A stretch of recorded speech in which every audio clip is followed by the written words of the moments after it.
This side and one from this side, but now they put two. But we shall be managing.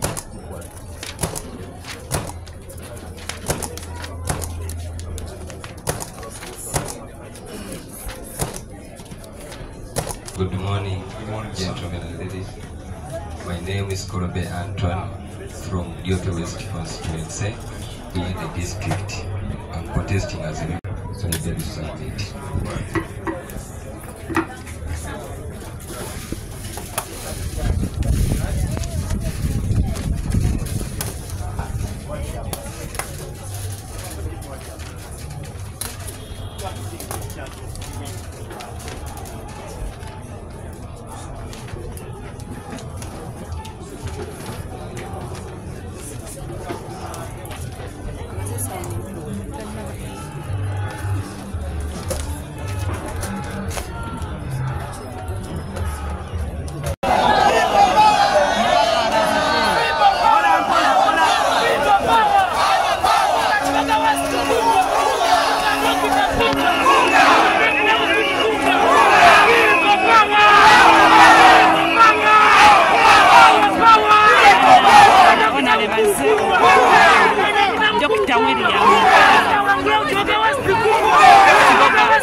Ambambukoto South Mubengo district na zewa no kumya wempapula zange kulaga okwegwaniza ekifo ky'obubaka bwa parliament mu South. So okusokera ddala soko okwebaza president wa Afirika Kyagulani Ssentamu nti yasalawo n'atuwa ebbeetu fe abavubuka tya n'atukunga nti abavubuka tuve twesimbewo mu bino ebifo ng'ate era mukimanyi nti abavubuka tukola percentage nnene nnyo mu Uganda ate nga abavubuka fe abalina omukisa okukyusa obukulembeze bw'eggwanga lino n'olw'ensonga eyo tetusobola kukyusa bukulembeze nga tetuvuddeeyo netwenyigira okwesimbawo ekisobola kitusobodde okukomawo netwesimbawo ate era netwebaza pulezidenti waffe tetuterawo essomero lyaffe ery'Ekamwokya leadership headquarters nti lituyambye okubeera nga litubangudde okubeera nga litesitesi okulaba ng'esobola nga tukulemberamu abantu baffe so ekituleese okuleeta empapula zaffe tusazeewo okujja tusobola okulaba nga ebintu ebigiza abantu baffe faffe nyini mukwewa kadi eno bangi basaanidde naye ndowooza nti performance yange ey'ekisaanyi nga ey'emyaka ena ebadde esimbi nsobodde okubeera nti abantu bayayanira okuleetayo ekiteeso kimu naye nze omu ku abo 5 abafunyeko ku liivu okugenda okukola ku tteeka eddamba so ndowooza nti omulimu gwange ng'omubaka wa paliamenti mbadde ngukutte bukwaku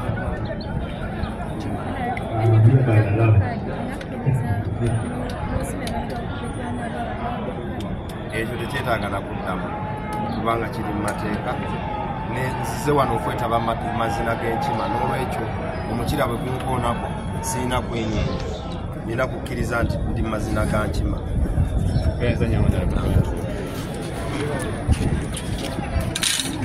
oyo ye Honorable Hirudamani abantu b'e Mawokota Honorable Hirudamani akomyewo okunona akomyewo okuleeta okutwala empapula ewuuyo ndowooza mulabe bulungi abantu b'e Mawokota wokota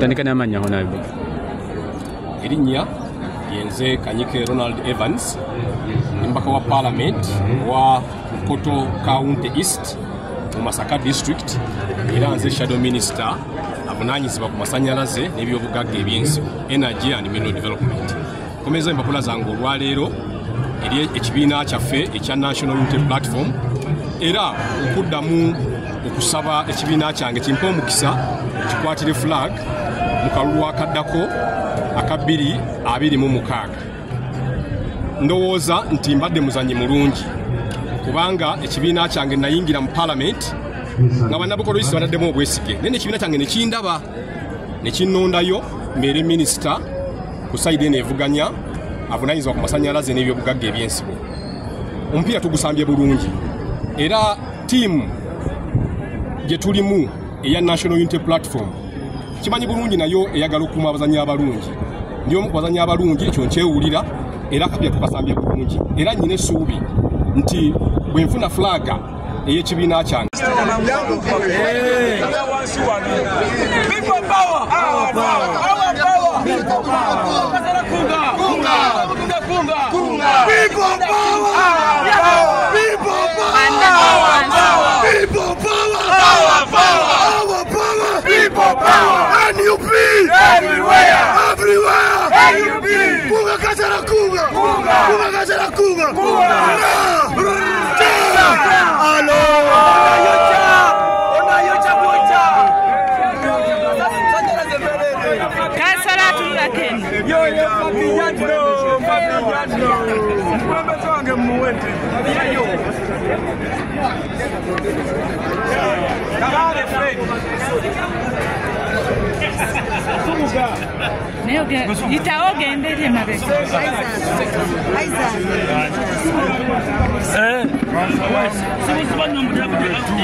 Suga Musa taliwo ffe tugenda nziza okutwala empapula zange olwaleero mu bakulu ba Electoral Commission yaffe eya National Unity Platform eya Kyagulanyi Ssentamu era gye ngenda okwesimbiramu kaadi yo nga bagimpadde mbale nga twala ekitundu kyange mu maaso n'abantu baffe bonna tutambudde bulungi ne ttiimu yaffe yonna abantu 35 tutuuka wano batwaniriza bulungi tebatusabye ssente n'emu n'abalala abali omujje abagala okweyagaliza ebifo bino mujje mu byesimbeko nsanyuse nnyo okubeera wano olwaleero n'abakulu batwaniriza bulungi omulimu ogutambula bulungi tewali kyeraliikiriza zetulite gulugulu neyanze kikyo abantu ekibuga west mugamba twali tukola bulijjo nga tubayamba mu nsonga za bulijjo ebyamazzi nja kuba mbikolako nayikondo tuzikoze kulaba nti abaana basoma bulungi ngeri gye ndi dokita omusawo eddwaliro lyaffe weriri wali Kibuga Medical Center tujjanjaba ambulensi yaffe eri mu kkuba ejja tubaletera ambulensi mpya tukutuku ekyali landali naye etuuka obudde bwonna tujja bakola ku bintu by'obulimi tusimbye emmwanyi terimba nga Buganda bwegamba nti emmwanyi terimba ffe tusimbye emmwanyi sizoni eno tubalinze mu season ya November tugenda bawenda okwa emitwalo 5 musimbe mwanyi tubenga tukulakulanya ekitundu kyaffe ekya Kibuga West. Bwe otafuna kaadi bwe mba sifunye kaadi ku mulundi guno nja kuwagira yonna n'abafunye kaadi kubanga ekibiina kyaffe ekya NUP tukyagalira wamu nga kikulemberwa Kyagulanyi Ssentamu.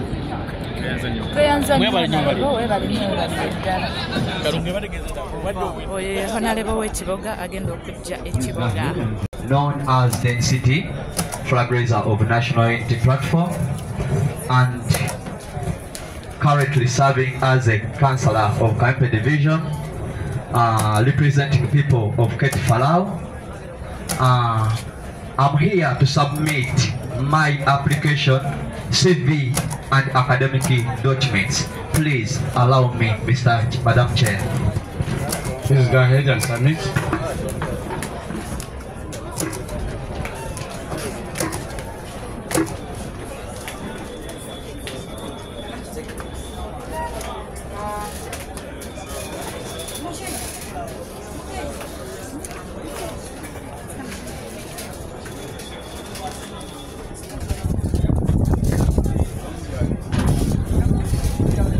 Good morning, everyone here. Good morning. My name is Nagawa Aida. I came here to submit my education form of interest to my councillor, Rubia Parish, electoral area, Rubia B. Allow me to submit my form. Please go ahead. Interest for the position of Woman Member of Parliament come 2026 in Buyukwe District. I really beg to be the lucky one to get the MOOC ticket. With me are my academic credentials and all other necessary requirements. Yeah. Please go ahead and submit. Thank you very much.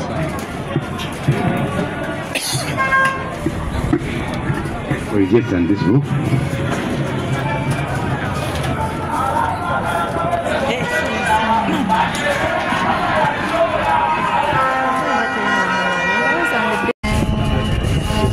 My name is Sente Fabian, Lord Mulwaga South, Councillor of Mutungo FB, LSPD, and Kibaga Constituency Council. Committee, now I submit my papers.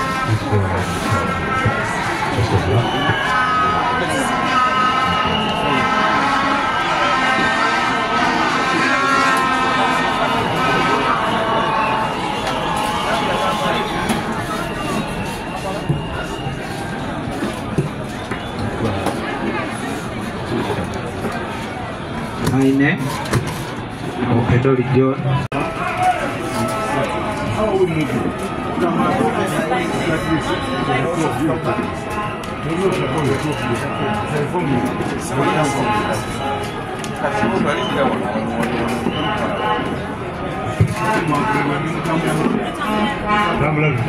Good afternoon, everyone. My name is Sanya William, woman councillor currently representing the people of Mulwaga Parish, and here still aspiring for the same position. I'm here to submit. Mutungo B amanya Sente Fabian, Kasara Wangu Muntu w'abantu kumanya obulungi. Banjagala munnesige muyisemu obwesigwa mumpe ekifo kya kansala esifiri kakasida mbateekeramu ja kujjuza mwena mukimanyi omuntu w'abantu okolagana nammwe ate yakubonera ekibiina kyange kibe kigamba okukigoberera wamu okugondera amateeka aga gavumenti saako okulondoola biki ebisuubiza gavumenti byesuubiza abantu yabirondoola bulungi saako okubawuliriza eddoboozi lyammwe bannamutundu kyemwogera kyembatwala ku division erubaga kubanga ngenda kuba mukiise wammwe omuntumye kubafuga wabula kubakulembera nebaziza nnyo. Okay, kansala singa babeera bakumbye kaadi kubanga beesimbye ku kaadi eyo bangi oteeseteese otya? Singa baba banyine kaadi y'ekibiina nkakasa era nga ndi mumativu yakuwuliriza eddoboozi ly'ekibiina zire mabega w'omuntu wekireese kubanga siba okunyomera kibiina kyange. kale kansala tweyanzanya tweyanzege abantu b'emutundwe oye kansala agenda okujja emutundwe mbasaba mu mulonde agenda okwesimbawo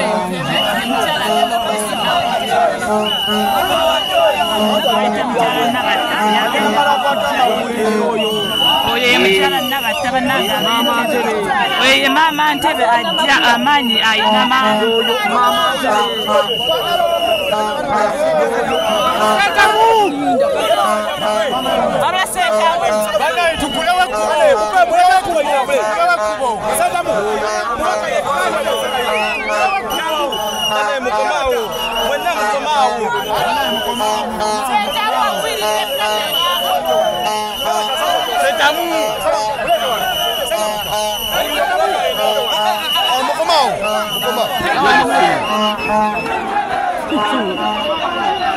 abantu b'Entebbe omubaka Neema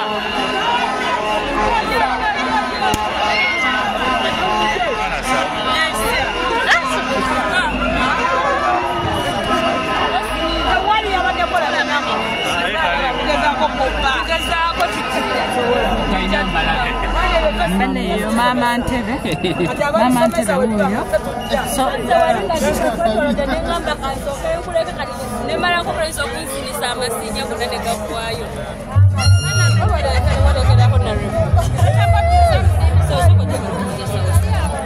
kambalage Gomesi ya kibiina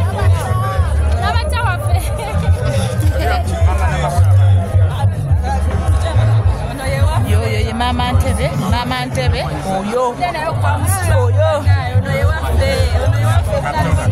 from Njeru Municipality, the former Deputy Mayor of Njeru. I'm here to submit my papers of expression of interest form as the chairperson Njeru Central Division. Allow me to submit. Any other person that is coming from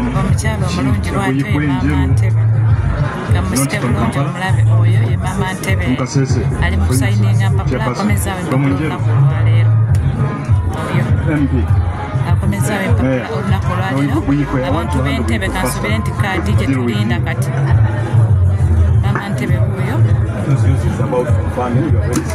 katulinde bulinzi kaadi naye nga z'empapula nazo zikomyawo ali mu kusiringa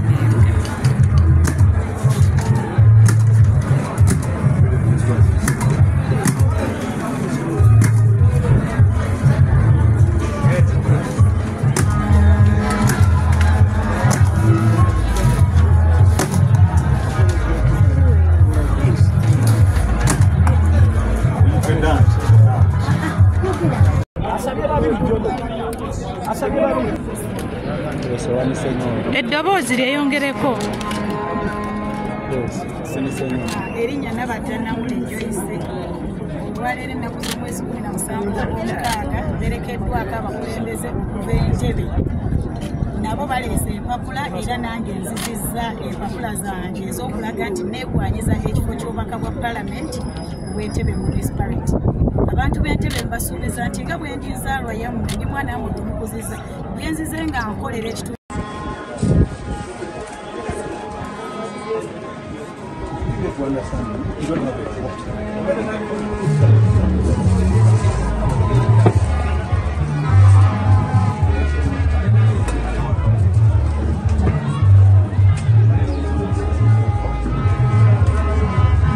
Yes, Nyako.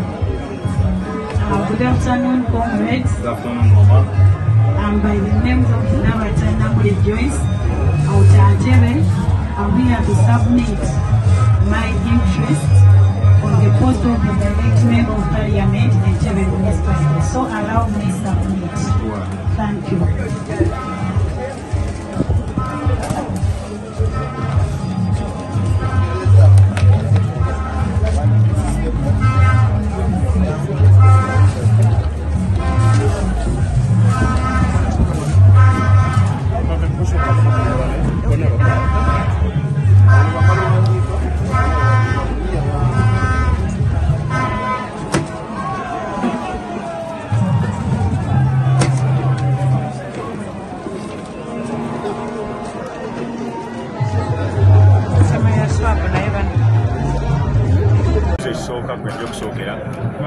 Makindye West yeetaaga omukulembeze omuvumu naddala kati ono wetuli mu struggle teweetaaga gezesa nze ngezeseddwa ate nempita mu buwonvu n'obuko bwa struggle eno tewali bannayuganda bonna abatakimanyi nti Alan Ssewanyana ne buli yena abonaabona ku lwa struggle eno ey'okujjako Yoweri Kaguta Museveni so bwe tubanga ddala tuli ku nsonga y'opposition n'okulwana okulaba nga tufuna obuyinza abantu nganze ffe tulina okusooka okwesigibwa naddala ekibiina kyaffe okulaba nga tukyongerayo mu maaso kubanga tuli tested and tried osobola okuwa omuntu kaadi nga tali tested and tried nakola ebyababaka bannaffe bemulabe bakyuka ne bagenda mu bibiina ebirala oli awo naye nze mbadde mu mbeera eyo emyaka gyonna gye mbadde mukiise wa palamenti ekyokubiri lwaki nkomawo kisanja kino kyali badde ng'ekyokusatu ekyange nti mwenna mukimanyi bannakampala bannayuganda bannamakindye West n'abantu mwenna omwaka guno kisanja kino tekintambulidde bulungi n'omuntu era bingi byesasobodde kukolera abantu bange oba oli awo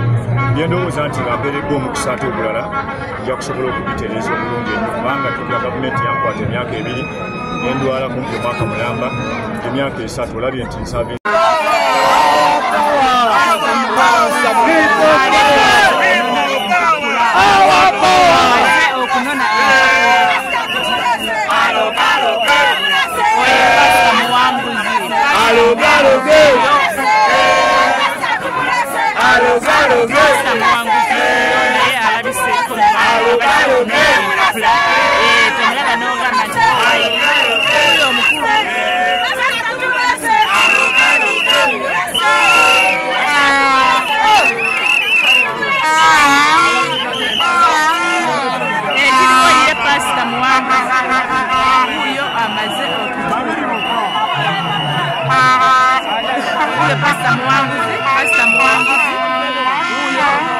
abantu bedinda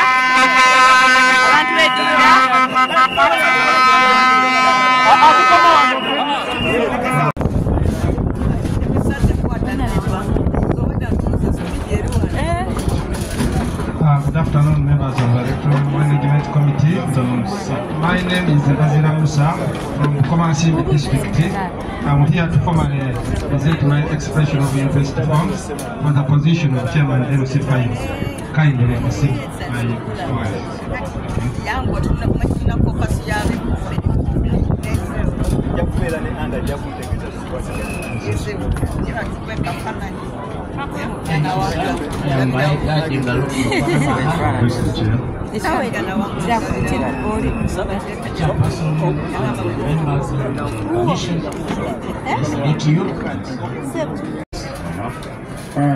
I'm the current MP of Mukono Municipality. I'm here to renew that mandate if endorsed by the party, and I have presented my documents. These are the photocopies, and I have the originals here, just in case you want to certify them. Thank you. Thank you.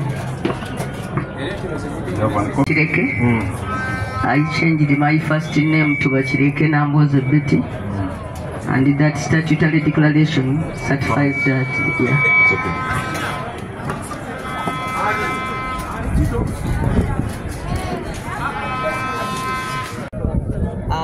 Omubaka wa Parliament owa Mukono Municipality aliyo era asaba omukisa okuddayo okukola omulimu ogwo era mu kitundu kyekimu ekya Mukono Municipality. Olwaleero nalowoozezza ate ndi mukulembeze akulembera NUP Mukono. Ekimu ku bye batutuma kwe kumobilizinga n'okuzimba eggaali ez'amaanyi ez'abakulembeze. Olwekyo mukujja mundabye nzize ne bakandidate abawerera ddala 12 abasaba ebifo ebyenjawulo mu disitulikiti y'e Mukono. Weewaawo si bonna naye abwesobodde okujjako nabo naye n'abalala bakyajja nga nange gwe mulimu gwange gwendaga ekibiina kiki kyengezaako okukola eyo. Omulundi ogwaggwa nakulembera bannange e Mukono ne tuwangula disitulikiti yonna ne local councils zonna, era tusuubiza ekibiina kino omulundi guno si Mukono yokka naye ne districts ez'omuliraano ate ne wonna we banaaba batutumye mu kampeyini kubanga tumanyi nti protest vote si yakutuula ku mukono okweyagaliza kalulu kangenzekka naye kulaba nga tukwatizaamu ffe n'abannayuganda kuba kati twayiga essomo luli twalwana nnyo pulezidenti n'awangulira waggulu nnyo emukono pulezidenti Kyagulanyi naffe ne tuwangulira waggulu nnyo naye olw'okuba awalala batukwatira mu bululu n'obuwanguzi bwaffe obw'emukono tebwatugasa kusingawo so kati omulundi guno tuuze ate nga tumaliridde nti emukono tewaliiwo nnyo mulimu munene gwa kukola kweziribanga mu nfuufu okulukunya mitwe abaayo bagenda kutulonda tujja kubeera nga tuweereza nnyo